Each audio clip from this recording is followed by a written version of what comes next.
So I decided to build a forge because honestly, I thought it might be cheaper. Oh my gosh, never build anything. It's never cheaper than buying it. I mean, if you got it American made maybe, but certainly not cheaper than buying something made in China. But anyway, this is getting to be a really crazy project. So let me show you what I'm doing. Got a little plasma cutter. Here it is, all cut out. I don't know how long it took me, maybe a half an hour to cut these all out and then grind them so they're nice and clean on the 2x72 right here, which is also freaking awesome. Black Fox, love this thing. All right, there it is, all welded up. Not bad, it only took me one day. So this here is the burner, and it won't sit on top like that. It'll actually be partly down in, like about that much. And I can't decide if I want it off to the side, like that, or over the top like that. Okay, so there it is. That's after 2 days of work, and I'm digging it. I think it's gonna be cool. So, obviously, this is the forge area. All the rest of this framing is for the doors. This is the burner, and these set screws, there's two on each side, and that holds the burner in. But this whole frame is to hold the door, which I haven't made yet, and it's going to be a sheet metal frame with some refractory on the inside of it. The refractory faces in, and that is going to come up and down and be pulled up by a cable, which goes over to this pulley, and then to this pulley, and then down to a foot pedal. So day 3 is done, and here's where I'm at with the forge. It's coming along good. I was kind of hoping to get the doors done today too, but I only got the stand. All right, so I've been working on this thing for a week, an entire week. And, you know, this is supposed to be a small project, but, you know, what, buy once, cry once is what they say. So I kind of went overboard and made it so I never have to upgrade it. One of the coolest things that I'm super stoked about, these foot pedals that control the doors. I freaking love these things, they're awesome. So you step on them to open them, and then you can probably adjust the height, and it just locks wherever you put it. It's freaking awesome, I love it. I'll tell you what, the people that build these things on YouTube make it look like it takes a day to build the entire forge, but it took me an entire day just to pour the refractory, because I had to figure out a way to, you know, sort of mold it, and kind of, you know, keep it where it needs to be. I had to figure out a way to maintain a nice hole for the burner, and also a hole for the PID controller, which is right there. But now it's all poured. It's almost 8 o'clock, and I'm about ready to head home. I just finished cleaning up. Okay, so here it is. This is my new forge. It took me about a week to build it, but then over the next couple weeks, I had to make some minor adjustments here and there. Like I changed the thermometer and the electrical box. The first thermometer I bought I didn't like very much. It was an analog one, and I decided to go with digital, so it's a little more easy to read. And then I changed out the fan. I used to have one of those squirrel style fans, which looks like one of those like running wheels in a rat cage kind of fan. This is a different type that I got off of an old dust collection system that I had. And this one is more of a high static pressure fan. And the reason I changed that out is because I could only get this thing up to 1500 degrees, and I needed to figure out a way to get more oxygen. So the high static pressure fan is able to force more air through here. Plus it's a bigger fan. So I got it up to 1900 and then I quit. I think I can probably get it hotter than that, but it was getting crazy hot in my studio. It's like 100 degrees outside already. Having a 2,000 degree forge running is not pleasant. So anyway, I have my tanks outside. Let me show you those. So the tanks are out here. I built this case for them to keep the sun and weather off of them.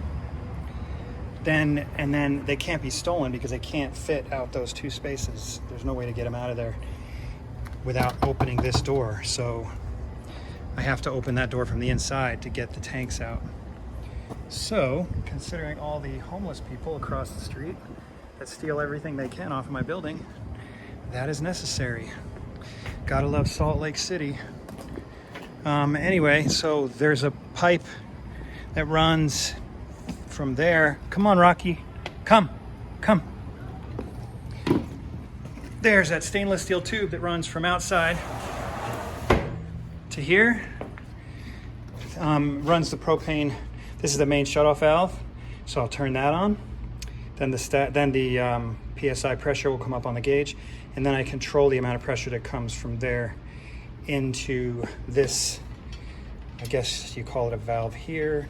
Not really a valve, I don't know what you call it, but there's a tube that runs into here with some holes that push the gas out of the center of this pipe. Then it comes around here and mixes in the burner.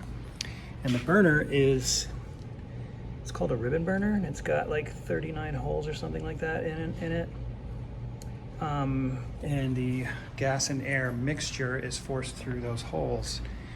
It's really cool. It only runs on about 4 or 5 PSI max, which I hear is pretty good. This is my first forge, so I only know what I hear.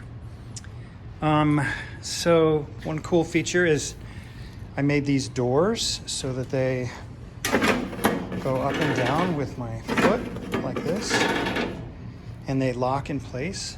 And the way that works is, so when I lift this lever here, right there, what it does is, you can see those little notches, it releases and then it can go up.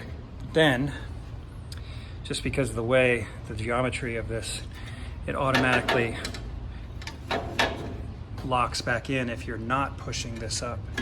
So I just push this up and the door drops.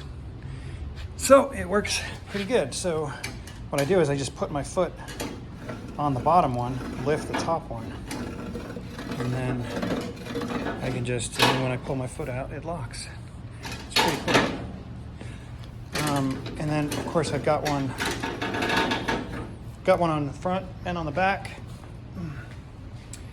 I don't know, it's probably overkill, but I wanted to be able to do it without getting close to the forge. So that's why I designed it that way. I didn't want to have to touch the door or touch a handle near the door. So I figured a foot pedal works pretty well. And of course it's all adjustable here. All these pieces are adjustable so that it comes up centered. And these pieces are adjustable so that it comes up centered in the slot this way as well. And that way it slides up nice and even without getting jammed. So here's a thermocouple that goes into the forge, and then it's covered with a ceramic tube right there to protect it, and that thermocouple runs to here. This is obviously a rack for all the tongs. And then another cool thing, I didn't invent this, I got this from a guy online, but I did modify it significantly. If I remember his name, I will put it, I will credit him if I put this online. But what this is an air regulator valve. And the thing about trying to regulate air in a forge like this by just blocking off the tube is it doesn't work that well, especially with a high static pressure fan. Because what happens is, as you close off the hole, let's say I just have like a blast gate here and I close the hole off and narrow out the space inside here. If that's all I do, the fan just works harder to force the air through that hole. It doesn't actually increase the quantity of air until it gets significantly smaller. So what happens is it just doesn't change as you're moving, as you're closing the hole. It doesn't change, changes dramatically. So that's not a very useful valve. So the way this valve is designed is, instead of restricting the air, what it does is it redirects the air. So when it's fully closed, like this, there is a ramp, like on a curve, right here, that shoots the air out this way. And then as I move this down, now the ramp is here. Okay, so some air goes past the ramp, and some air goes that way. And so the fan never has to work any harder, and it's not forcing all of the air through here. That ramp is actually splitting the air, so that as I open this, it actually incrementally increases the amount of airflow perfectly, in perfect increments. It's really nice. Much better than just trying to restrict the airflow, which, like I said, just doesn't work that well, especially with a high static pressure fan. So what I did was, to make it really easy to use, what I did was I made this little spring loaded knobby thing right there that rides on the track, and then cut these in so it just sort of pops in like that and locks in place. Now that's necessary to lock in place because the fan is actually high enough pressure that it actually moves the valve. So the valve will move if I don't have it locked. This isn't like, I mean, I can push it, but it's locked enough that it won't move.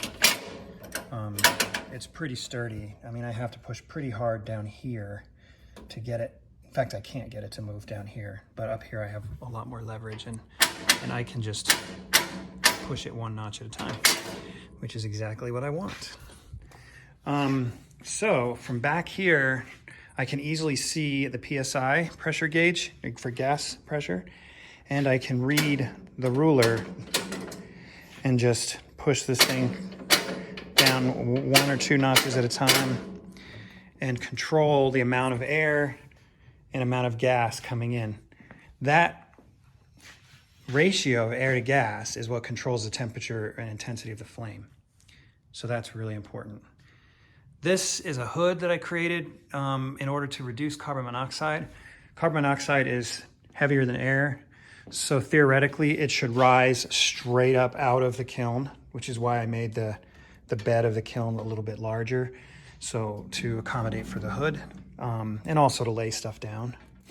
So the carbon monoxide should raise right up here, especially because it's designed so that I can orient the forge in any direction.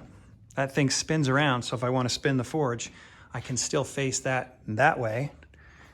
And it is meant to connect to this, which is my exhaust system that I also made some time ago, so that this exhaust system is designed to be able to bring this tube anywhere in the studio. It's long enough to go clear from one end to the other, so that if I need exhaust anywhere in the studio, I have access to it. And the way it works is I just lower this, push this button down, see? And it lowers. And then once it's lowered, I can just bring it wherever I want, you know? So I can bring it all the way over to there and clip it right into that hood thing on the top. So that fan runs down those pipes and then down the back wall and out a window over there. And there is a 1200 CFM fan that pulls through there. That's the fan right there. And that pulls and throws it out the window. So if I want to be using this thing all day, this will help me to not have to open the doors and windows in the middle of the winter. I don't know if it's a perfect system yet, because this thing the hood does get a little bit hot. I can touch it, but it does get a little bit hot. If I'm working on it for like 5 hours at really high temperatures, this might get too hot for that. So I may have to modify it a little bit and figure out a way to cool the top piece down so that I don't, or cool the air down as it comes through so that I don't melt that tube. But I'm just gonna see how it goes and just try it out and keep my eye on it and see if I need to make modifications. So that's how these things go. You gotta try them, see how they work, and then make adjustments as necessary. So I also have this anvil, just bought this, 165 pounds, and then I made this stand for it, which is also at least 150 pounds. Frigging heavy. I can barely move this thing if I push it with all my might. So it might be heavier than me for all I know. Total weight. Oh, of course it's heavier than me because the anvil's 165. So the total weight's got to be somewhere around 350 or something, and I weigh 185, so it's definitely heavier than me. Anyway, but I store flux and gloves and brushes and hammers and whatnot in there. And then over here, I have my post vise. It's a special vise for blacksmiths so that you can hammer on. It's got the post there to take all the pressure from the blows of a hammer. And I just made the stand for it. So these wheels work great. I just tilt this thing back. And then this thing's pretty heavy. It's probably 150 pounds, but well, it's hard to do with one hand. But see, I can just tilt it back and then roll it around the studio. Anyway, so that's it. I'm gonna light it up here in a sec. But before I light it up, I'll just tell you about the insulation. So what it's got in it is 2 inches of KO wool. So there's 2 inches of that from my finger back. And then there's 2 inches of this refractory cement. So 4 inches total of insulation. I don't know if I did that right, but hopefully I did. I chose to do 2 inches of refractory just in case, I don't know, if it cracks, it'll last longer or whatever. Plus I knew that I'd have a weak area here because I've got like a whole 3/4 of an inch. Oh no, maybe not, 1/2 inch lip right there. So I wanted to give plenty of refractory for sturdiness. The wall, the door is about 1 inch of refractory and 1 inch of KO wool. And as you can see, the metal never touches the flame. So there is, the refractory is the only thing in contact. You know, I do get some flame coming out and hitting the bottom metal piece here, but the very edge is of the metal doesn't directly touch the inside of the forge. And hopefully that'll help the door last a little longer. And then the base is just 2 pieces of 12 by 24 inch fire brick. It's already cracked from lighting it. It's crazy, but it doesn't really matter. But underneath the fire brick is some ceramic board insulation, about 1 inch of that. So 3 inch of fire brick, 1 inch of ceramic board insulation there. I don't know if that was the right idea, if I should have used soft fire brick or what, but I wanted a nice surface to set stuff down. I hope I'm not losing too much heat through here, but I don't think so. It does get hot, but it takes quite a bit of time to get really hot out here. In fact, it doesn't really get hot out here until I've been using the forge for like a half an hour or more, and it starts to get hot out there. So I don't think it's a huge issue that I have fire brick clear out there. If it becomes one, what I might do is just stick a layer of KO wool down at the bottom just to, you know, reduce the heat transfer going from the inside of the forge into the brick. All right, so let me light it up. So first things first, turn on the fan. So if I turn it this way, it turns on the fan and the thermostat. If I turn it this way, it just turns on the fan. I don't even know why I did that. I like to overcomplicate things. But those blue lights that you see are the 12-volt transformer. It's in there. All right, so now I've got the fan on. Now I can turn on the gas. And then I'm going to turn the gas all the way off. So that means that my pressure gauge outside is set at 14.5. So what I do is as I turn the needle valve, I actually count backwards to figure out what the pressure is going into the forge. Okay, so I really want that to be on 15, but I'd have to go adjust the thing on the outside. It really doesn't matter. I just need a general idea of how many PSI I'm using. So I'll get this going. Actually, let me do one thing at a time here. So I'm gonna just give it a few PSI, 2 or 3. I think I got too much air. Too much. Woo! That's it. Holy crap, amore. See, there you go. You see the problem? Or not the problem, but that's why you need to control the amount of air intake. It was literally blowing out the flame. That is a beast. Look at that.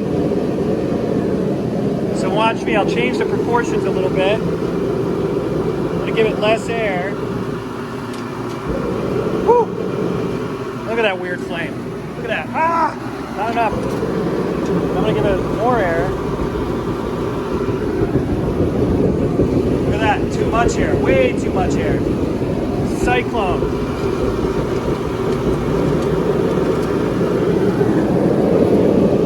There you go. Now, I can give it a lot more air, but I also have to give it a lot more gas. So let me show you. If I give it more gas,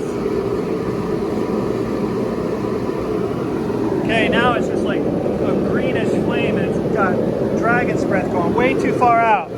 But I can give it more air now. See, now I've got it balanced a little better again. And that is a hot, hot flame. We got it on 80 and approximately 4.5 PSI. Crazy town. That's gonna be hot. All right, now I'm gonna turn it off. There it is.